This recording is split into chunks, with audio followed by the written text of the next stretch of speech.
Hare Krishna. I'm Namita Purohit. I'm a coach, a life and leadership coach. I run a coaching company. And with a team of fantastic coaches, we coach people, we coach leaders and high achievers in doing their best and achieving their best and having a great, solid inner core so that they can achieve outside, so inside out leadership. And we also coach people in helping them overcome difficult relationship trauma. So that's what we do. And we also run a coach certification program. And all of that work is what sponsors and takes care of, this podcast today. So East Talks with Namita. I am very happy to be here with all of you. And today we're going to talk about the imposter syndrome that high achievers experience.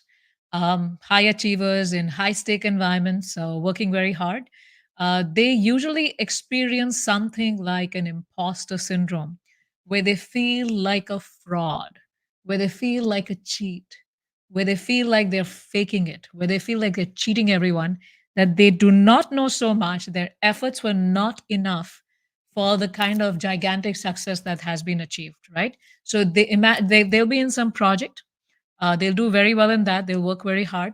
Project will be successful. Of course, there's a team involved.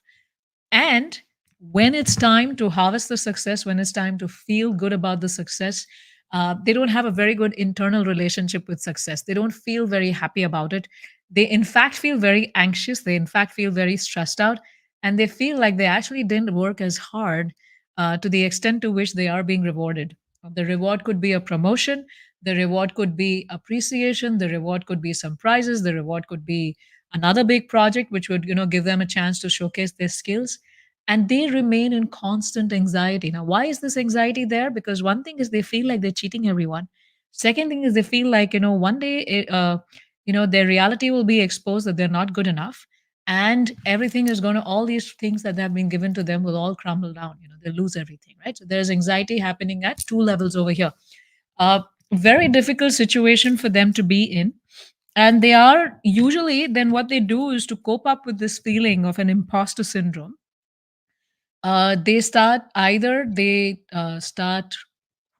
overworking themselves, like over preparing before any high stake task, or they start procrastinating. So why do they over prepare? They over prepare, they over study, they overdo this, they overdo that, etc. So that when they are successful, they can tell themselves that, oh, I'm not naturally talented. I actually had to like really study hard and really like prepare hard, and only then it has come to me. I'm not naturally very successful. I'm not naturally very good at this. Yes. Another thing is they procrastinate.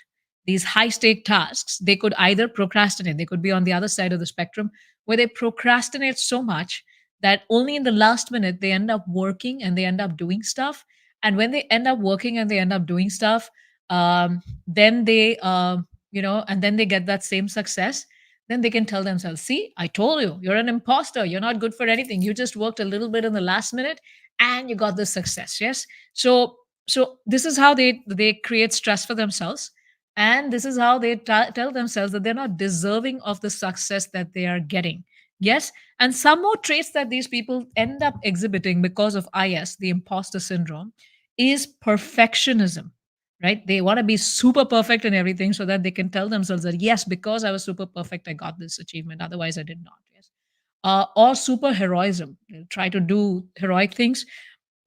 They'll have fear of success and fear of failure. They'll have great fear of success because they feel that once they'll be successful, they'll be exposed because they're really actually not that good, and people will eventually know that, because then they'll be on stage and everyone will be watching every move of theirs. And they're also fearful of failure. Again, why? Because I'll be exposed. All this praise and recognition and position and power and money and promotion and salary and all those things that have been given to me are uh, you know I'm not worthy of it, and it's going to be exposed. Yes. And they deny their own competence to themselves. They just don't accept that they're competent enough, they're good enough, they're capable enough to having achieved that. Now, why is this stress there? And it is a byproduct of the modern world and the modern thought process that we live in, which forces people.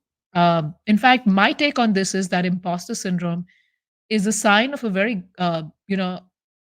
a good potential person of a good human being. And I'll get into why. And then we'll talk about the Bhagavad Gita and the Bhagavatam and examples from there as well and real life examples as well. Yeah.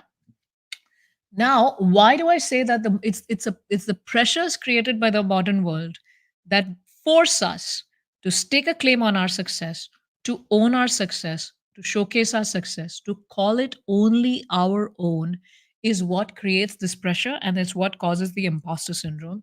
But the imposter syndrome is a very natural response to a thoughtful human being to the success that they have achieved. And why is that? Yes, so let's get into that a little bit. Now, highly successful people recognize that in spite of all their efforts, in spite those who are not uncomfortable with the imposter syndrome and who've understood this thing, they recognize the fact that it's not their own effort, it's not their own intelligence, it's not their own planning that has given them the success. They recognize that they are not the only doer of in that particular endeavor. They recognize that. They recognize the fact that yes, I have contributed here, but whatever has happened right now and whatever success we have achieved right now is not by my contribution alone. There are some super divine forces in action that have helped me get this situation. So, such people, they don't have the imposter syndrome because they are not trying to stake a claim of the success fully on their own, which modern society forces us to do. But they recognize the fact that I alone am not contributing to my success.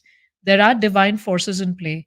There are forces in play beyond my control that have contributed to this, and they are comfortable with that reality. Yes. So there is this, there are reels online, and you can watch them there are two or three such reels of different times when there's a conversation between Sachin Tendulkar, the top cricketer, the most fascinating cricketer India has had, and Virendra Sehwag, another great, hard hitting, great batsman, who plays in his own fearless style. So there are these conversations between them, and they used to open for the Indian side and they're reminiscing about the 2011 World Cup. And they're talking about that. And both of them got out. They didn't score many runs in that World Cup, and they both got out. And they were both sitting in the stands, watching the match and watching the Indian side bat. Yes, and we were in the second innings. We were batting in the second innings. And I think it was Dhoni's six that sealed the match for us. So they are both watching the match. And Sachin Tendulkar is sitting with his bag, and it's called the coffin, where all his stuff is there, his bats and everything is open. And Virendra Sehwag is saying that, Sachin Paji is like continuously praying to all the different pictures of God that he has on that black flap. He's continuously praying to them for the match, for India to be successful in the match. And he makes Virendra Sehwag sit down right next to him. And every time Virendra Sehwag gets up, there's a four, or there's a six, or there's another four. And every time Virendra Sehwag tries to get up, Sachin, tells him like, no, no, sit down. Both of us sitting together. The match is good. Let's just let it go on like that. Don't spoil, the rhythm that we've created. Just sit down over here, right? And then after a few times, Virendra Sehwag is like, I need to use the bathroom. Please let me go. And Sachin's like, no, you're not going. Let's finish the entire inning. You're just going to sit over here, and we're going to make sure that we win the match. And this energy, you and me sitting, is making everything happen properly.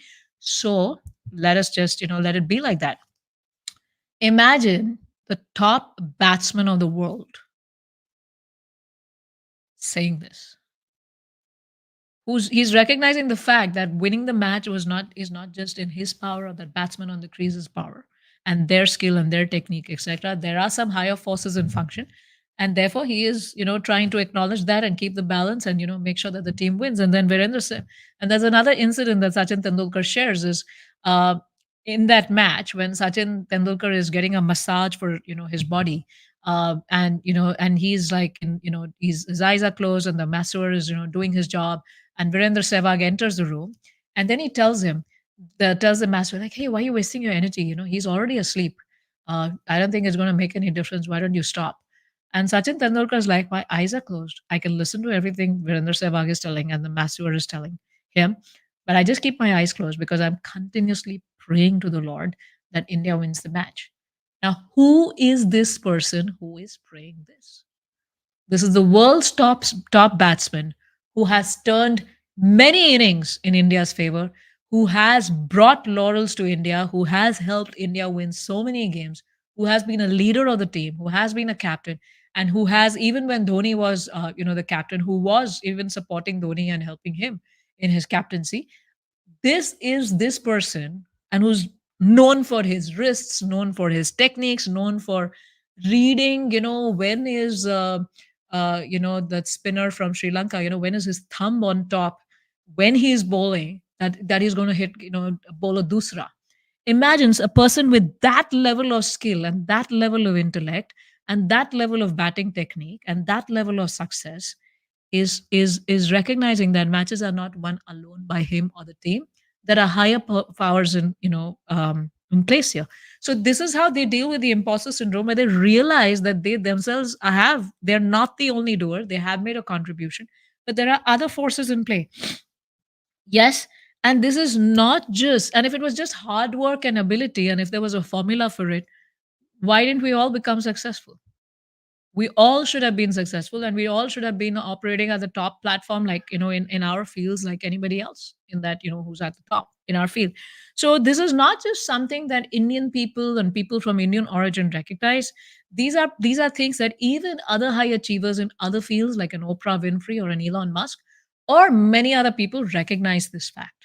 They don't have the words and the language to explain what it is, but they recognize that there are higher forces in play that are contributing to their success, and their success is not their own. Now, as I said, you're going to learn this number one tip to help you overcome the imposter syndrome. The difference between someone who continuously feels like an imposter versus people like a Sachin Tendulkar or a Virat Kohli or an Elon Musk or an Oprah Winfrey is that they own and they honor their abilities, whatever they have, and they're grateful for the success that they have, while recognizing the fact that there were higher forces in play that helped them become successful, that helped their endeavors become successful, and they recognize that and they're grateful for that. And that is what helps them be comfortable with themselves and continue operating at a top high level and continue performing really well. So, having said that, this is also a healthy, acceptance of this is a sign of humility, because a lot of times imposter syndrome can even come from low self-esteem, and we need to work on that, because in spite of our achievements, we don't honor, in spite of having those skills and those techniques and everything and the hard work, we don't acknowledge those goodnesses, those abilities in ourselves. So it is important to have the right, humility is to have the right estimation of yourself. Estimation, self esteem, high, low, it's all connected. Yes. So a person with humility, someone like a Sachin Tendulkar, recognizes his skill. He knows what he's good at. He knows what he's not good at. And he knows higher forces are at play. So the formula here is step number one is to recognize, honor yourself, and recognize that there are higher forces in play. And honor what is good in you. And of course, Krishna says in the Bhagavad Gita that aham paurusham nishu, I am the ability in man. He says that in the seventh chapter. So, even recognizing that these abilities are not mine, they're coming from Krishna, they're given to us by God. Yes. So, let me just be an instrument. Now, let's hear a few more things here so that this concept is very clear. Tried hard to memorize a verse here, because this now brings us and it leads us into the 18th chapter, 14th verse of the Bhagavad Gita. So, for those of you who have your Bhagavad Gita accessible or can find the shloka online, please chant with me. And I'm going to test my memory here because I tried memorizing this like a lot of times before I show up for the class and for today's talk. And if I forget, I'm going to peep it. Okay. So let's do this, right? Let's try to remember this. So it goes as Adhishtanam tatha karta, karanam cha prithak vidha, vividhaischa prithak cheshta, daivam chaivatra panchamam. Wow, Krishna, help me. I was able to remember this. Thank you so much. Yes. So adhishtanam tatha karta, karanam cha prithak vidham. I made a mistake there, right? That's not vidha, vidham. Vividhascha Vividhascha prithak cheshta daivam chaivatra panchamam. Yes. So Krishna in the Bhagavad Gita, and we just did a Bhagavad Gita overview of all 18 chapters, as we were ending 2023 and entering 2024. And in the 18th chapter, Lord Shri Krishna talks about the 5 factors of action. Yes. And what are the 5 factors of action? And he lists them in the shloka that I just chanted, repeating the Lord's words, 18th chapter of the Bhagavad Gita, 14th verse, which is adhishtanam, the place of action, which is the body. Yes. Adhishtanam tatha karta, the doer, our soul, you and me, right? Adhishtanam tatha karta. So the place of the action, which is the body, and the doer, right? It's again from the 13th chapter, Kshetra and Kshetragna, yes? And the various senses, right? Adhishtanam tatha karta, karanam cha prithak vidha. Karanam cha prithak vidha means various types of senses, various senses that we have, yes? So that's the third factor in action, yes? Then the many different kinds of endeavors, right? Karanam cha prithak vidha, vividhaischa prithak cheshta, endeavor, vividha, various, right? So the various types of endeavor that we do, which is finally based on our desires, right? The various type of endeavors that we do, the action that we do, and ultimately the Supreme Lord Himself, which is Daivam Chaivatra Panchamam. Daivam, the Lord, the Supreme Lord is the super cause. And these are the 5 factors of action. So Srila Prabhupada's translation to this is the place of action, the body, the performer, the various senses, the many different kinds of endeavor, and ultimately the super soul. These are the 5 factors of action. These are the 5 factors of action that contribute to any action and the success of any action. So, we are not the complete doers. We are just one of the doers. And therefore, I say that the imposter syndrome is a very natural feeling of the soul because we may not have the language to say it, and we may be forced by modern conceptions to claims take a claim on this on the success that's in front of us fully, and we're not feeling comfortable doing that. We're not feeling comfortable doing that because somewhere, even if we don't have the language for it, the taxonomy for it, we recognize the fact that I alone was not responsible for this success. Just like a cricket batsman, he goes to play and he knows he has made a terrible shot and it's given it for a catch. But the batsman the fielder drops the catch not once, just not twice. The batsman knows that this ball has come and I was actually supposed to be bowled out on this ball, the way my stance was, the way my bat was, and the way the ball was coming. There was this little bit of wind that moved the ball away and that saved my wicket. Yes? So when we actually do work, we recognize how many places is the Supreme Lord, the super cause of action, right? It said Daivam Chaivatra Panchamam, right? These 5 factors, right? How the Supreme Lord is a super cause in all our actions. And this is something that Arjuna also recognized because we have seen, and when we went through the overview of the Bhagavad Gita towards the end of 2023, we saw how the Lord was there as a charioteer. The chariot was given by Agnidev to Arjuna. Hanumanji was on the flag. There was so much daiva, so much divine support for Arjuna to win in the battle. Yes. And now you may say, why did he get it and Duryodhana didn't get it, right? He was working on behalf for the Lord, for the Lord's mission. And therefore, people who wanted to support that supported him. They didn't want to support the evil side. Yes. So Arjuna won the war. Budakesha, Dhananjaya, the supreme archer, yes, he won the war. Correct? But after the war, and after the Lord departs, completes his pastimes in the material realm, and after he departs back to the spiritual world, what there are some omens that Yudhishthir Maharaj experiences, and he's very worried. Like, Arjuna's gone to, I think he's gone to Dwarka Prabhat. Why hasn't he come back as yet? What's happening, etc. and he doesn't know the Lord has departed. Arjuna doesn't know that along the way, and Yudhishthir is like seeing all the bad omens. The seasons are changing, people are crying, fighting, and things like that. And then he's worried, why Arjuna hasn't come, and then he's like having all types of thoughts about why Arjuna hasn't come. And then when Arjuna finally comes and makes it over there, and when he hears the news, then he realizes that oh, no wonder I'm not able to do anything. And it's not that he realizes only then, and he actually says that it was by the Lord I was able to defeat the Mayadana in the Khandav forest. It was because of the Lord that I was able to win the war. It was because of the Lord the chariot was protected and we did not get burnt down in spite of the very powerful arrows coming from the Kauravas. It was because of the Lord, and it's very beautiful. Is there in the Srimad Bhagavatam? I'm just trying to pull up the shlokas here. You can read in chapter 15. And then he says that I was able to even kill the demon Nivata Kavacha. And the military strength of the Kauravas was so much more than us, but we were able to cross over it.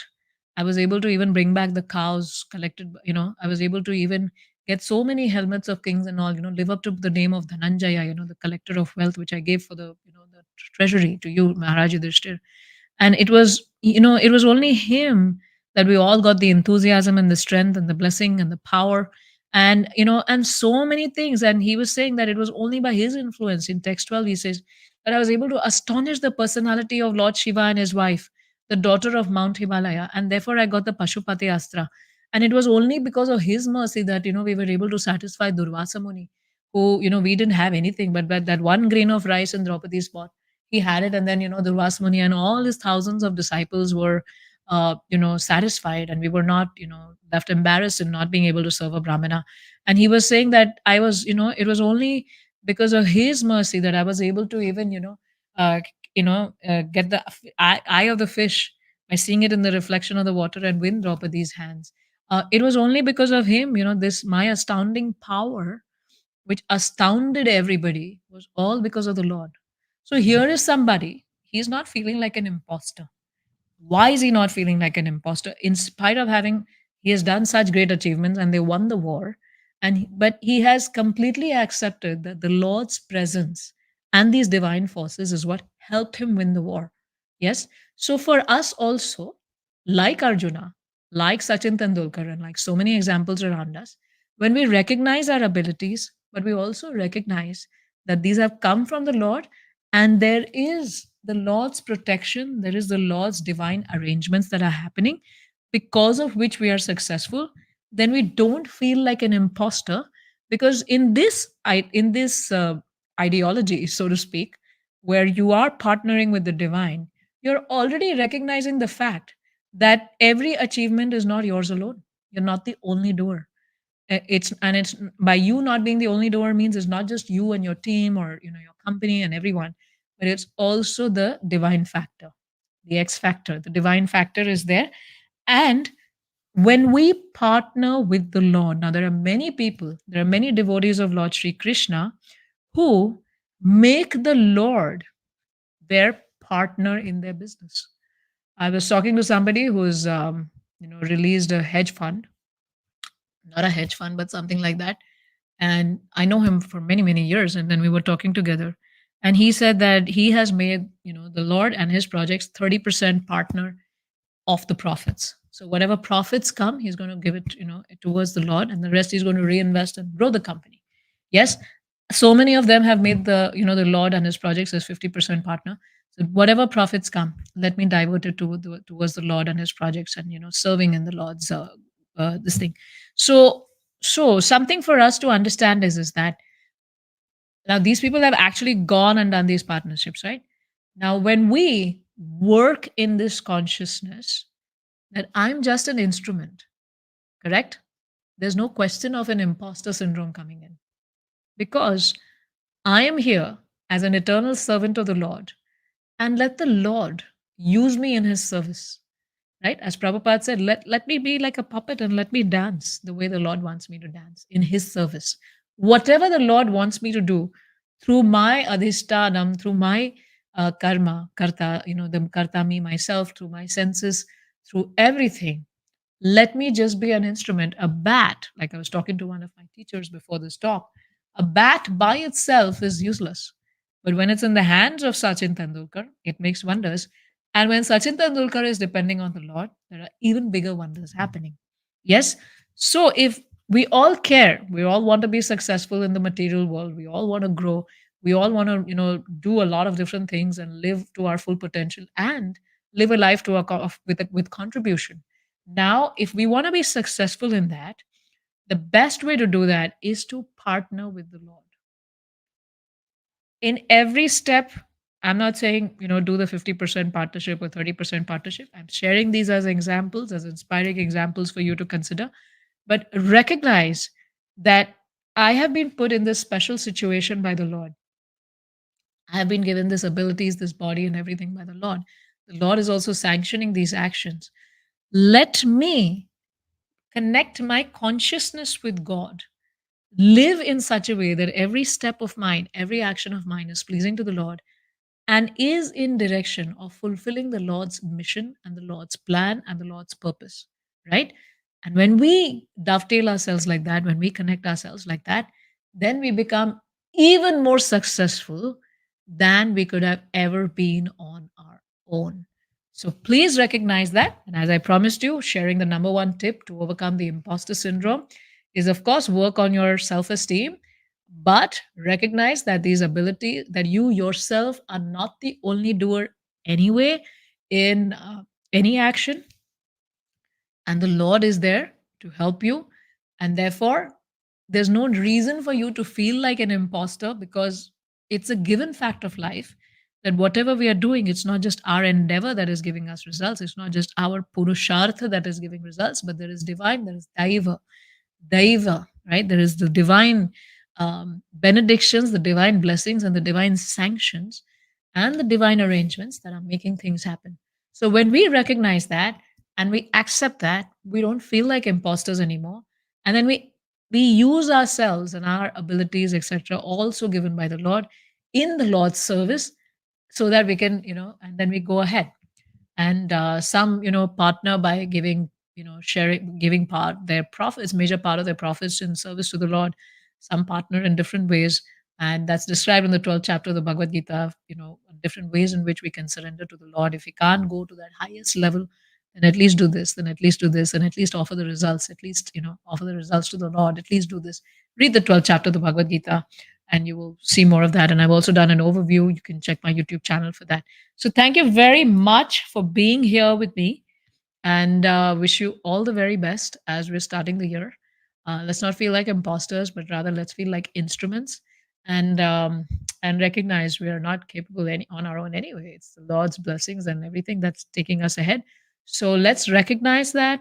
Let's own the abilities that we've been given by the Lord and use them in the Lord's service. Use our body, mind, and words in the Lord's service. We may be leaders, so let's lead our companies well, with values, with ethics, with sharing of profits, with doing good for humanity and mankind, and doing work in a way that is pleasing to the Lord. That also is surrendering. That is also partnering with the Lord, and that is also taking things ahead.